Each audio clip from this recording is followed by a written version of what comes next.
Ternyata Ibtu Rudiana sudah akui kasus Vina Cirebon kecelakaan, teman-teman Eki kecewa.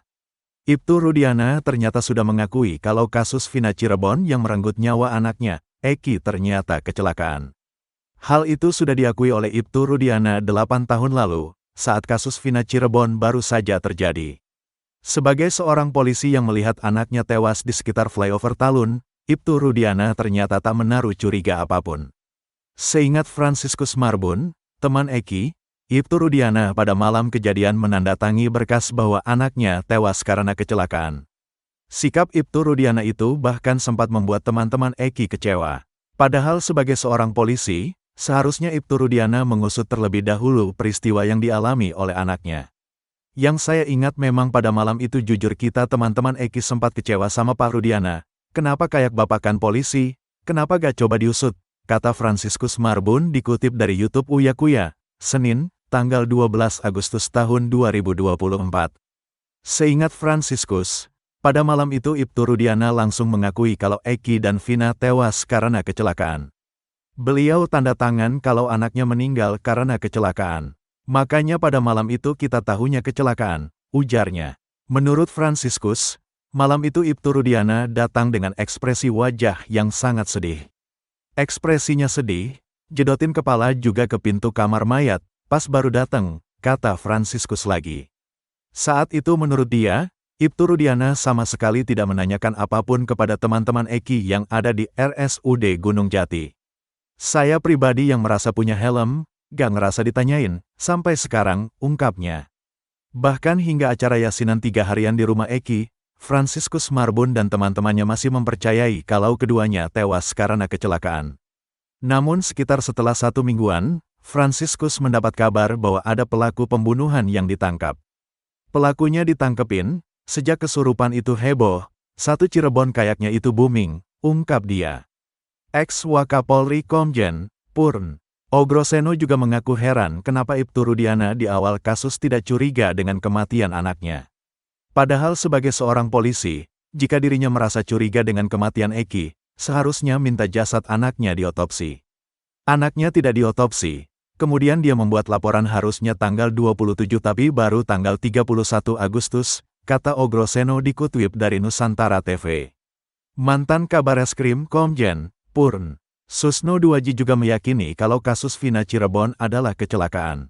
Apalagi kata Susno Duaji, laporan soal kecelakaan di Polres Cirebon hingga saat ini masih ada, tidak dicabut. Susno Duaji bahkan membuat sayembara untuk siapapun yang bisa membuktikan kalau kasus Vina Cirebon adalah pembunuhan. Kalau kecelakaan sudah ada buktinya, kalau pembunuhan tidak jelas, kata Susno. Kuasa hukum Ibtu Rudiana, Pitra Romadoni pun kekeh bahwa Vina dan Eki tewas karena dibunuh.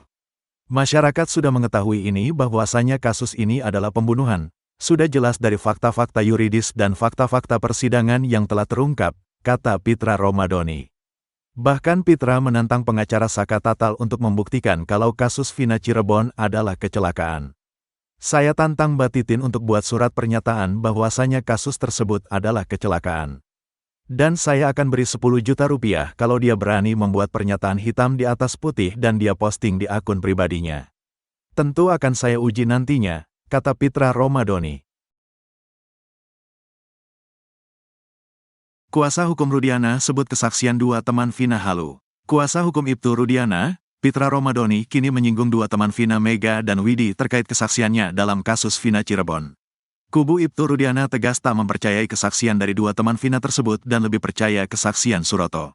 Sembari menyindir, kuasa hukum Ibtu Rudiana itu menyebut Mega dan Widi cuma halusinasi saat menceritakan detik-detik Vina ditemukan kritis lalu meninggal dunia.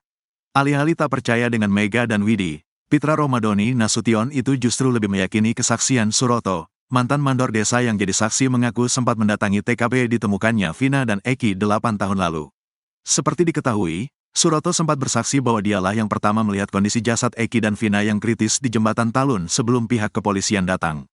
Karena kesaksian Suroto itulah, kasus Vina dan Eki diyakini sebagai pembunuhan, bukan kecelakaan. Waktu itu menunjukkan pukul 10 malam, saya sebagai mandor desa karena rutin keliling di wilayah Talun, saya sampai di jembatan itu di situ udah ada banyak pengguna jalan pada berhenti dan melihat korban tergeletak di situ. Saya menanyakan, ini kenapa Pak, ini kecelakaan, tidak ada yang menolong. kata Suroto dalam YouTube Kang Deddy Mulyadi Juni tahun 2024. Namun belakangan, kesaksian Suroto diragukan oleh berbagai pihak. Salah satu yang meragukan cerita Suroto adalah mantan Kabareskrim Komjen Pol Purn Susno Duaji. Susno tegas menyebut Suroto mengurai cerita bohong soal kasus Vina. Banyak saksi-saksi yang enggak jelas, berbohong, termasuk Suroto. Yang dulu saya puji-puji bagus ternyata bohong juga Suroto, ujar Susno Duaji. Yang pertama menemukan justru orang yang melapor pada Polsek kan gitu. Jadi banyak saksi ngaku-ngaku yang pertama ngaku-ngaku hebat tapi bohong juga, sambungnya. Beda dengan cerita Mega dan Widi selaras dengan keraguan Susno Duaji atas keterangan Suroto. Belakangan dua sahabat Vina, Mega dan Widi mengurai kisah mengejutkan. Bak menjawab keraguan Susno Duaji, Mega dan Widi mengungkap percakapan terakhirnya dengan mendiang Vina. Berbeda dengan Suroto, Widi justru mengaku masih berkomunikasi dengan Vina pukul 22 WIB. Padahal sebelumnya diakui Suroto, ia menemukan jasad Eki dan Vina dalam kondisi kritis di Jembatan Talun sekira pukul 22 WIB. Almarhum Vina SMS dulu, kamu ada di mana, mau ikut main gak, kata Widi. Ajakan dari Vina itu pun tak digubris oleh Widi. Widi ogah keluar malam-malam karena takut dimarahi pacarnya. Hingga akhirnya pada pukul 22.15 WIB, Widi mengaku sempat ditelepon Vina. Vina pas nelepon saya benar-benar seneng banget, banyak gerombolan lagi ketawa, terus ada suara motor, akui Widi. Cerita yang disampaikan Widi itu akhirnya terkuak kebenarannya. Tak asal bercerita, Widi ternyata punya bukti valid riwayat percakapan dengan Vina. Yakni berasal dari ekstraksi isi HP Widi, ternyata Vina memang masih mengirimkan pesan ke Mega sekira pukul 22.14 WIB.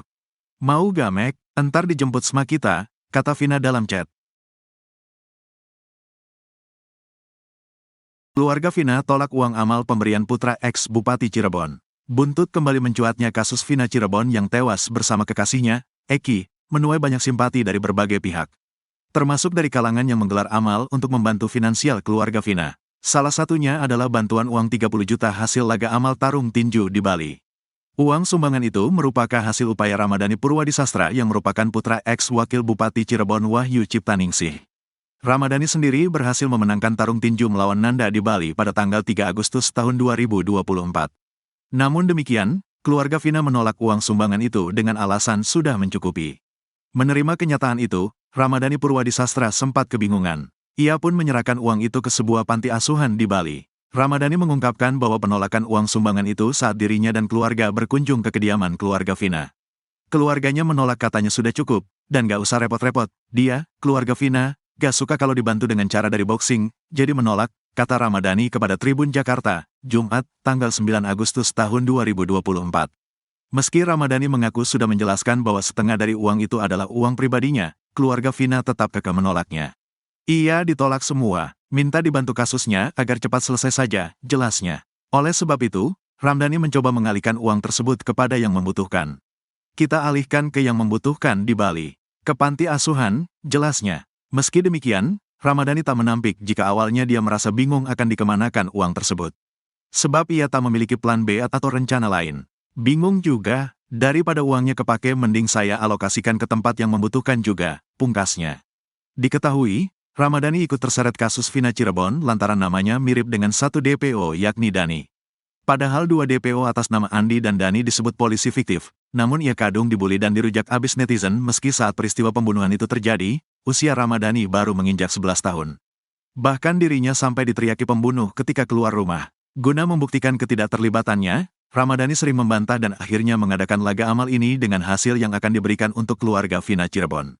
Namun, keluarga Vina justru menolak menerima uang yang diberikan oleh Ramadhani usai memenangkan pertandingan tinju. Melalui unggahan di Instagram pribadinya, Ramadhani mengaku memenangkan pertandingan boxing tersebut dengan hasil menang KO di ronde pertama. Dengan demikian, Ramadhani mendapatkan fee sebesar 15 juta seperti kesepakatan awal yang telah dijanjikan. Kemudian, besaran tersebut ditambahkan atau dilipat gandakan dengan hasil tabungannya sendiri.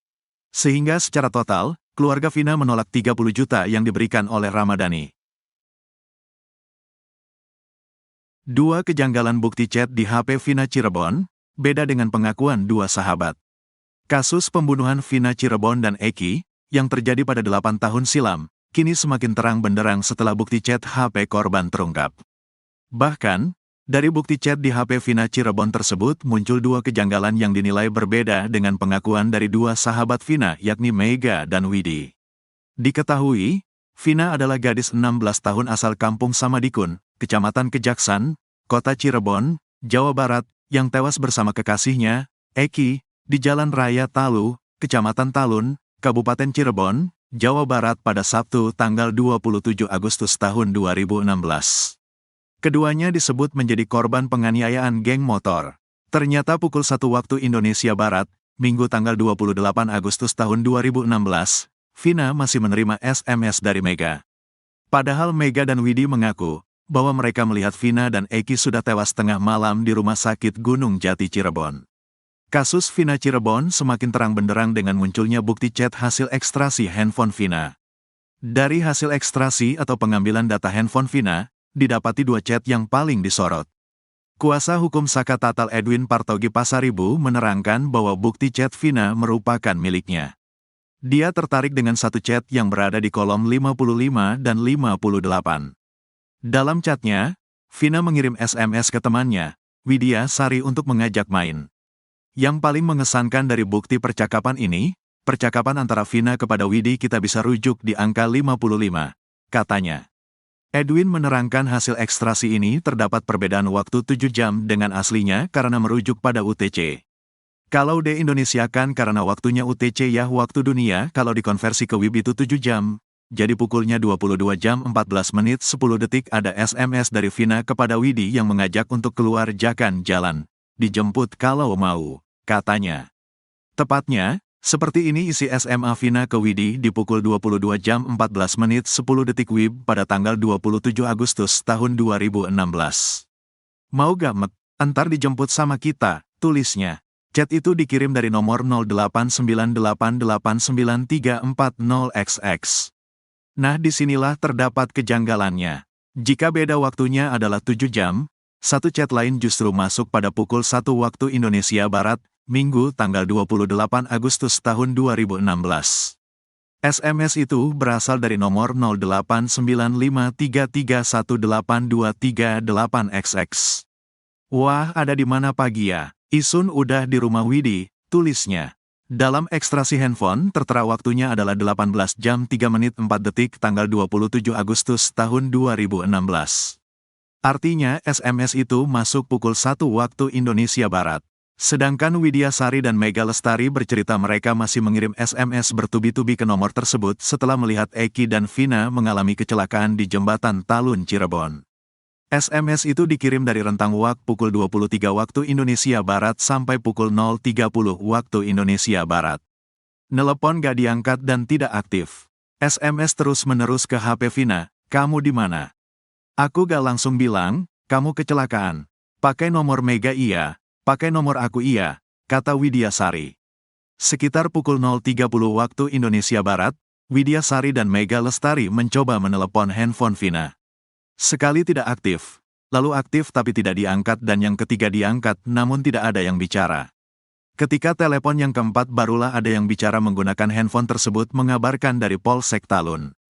HP-nya gak aktif, sekali telepon gak aktif, telepon lagi nyambung tapi gak diangkat. Sudah lewat jam 0 waktu Indonesia Barat. Ketiga diangkat tapi gak ada suaranya. Mati sendiri, ditelepon lagi, ini dari Polsek Talun, kata Widya Sari dan Mega Lestari.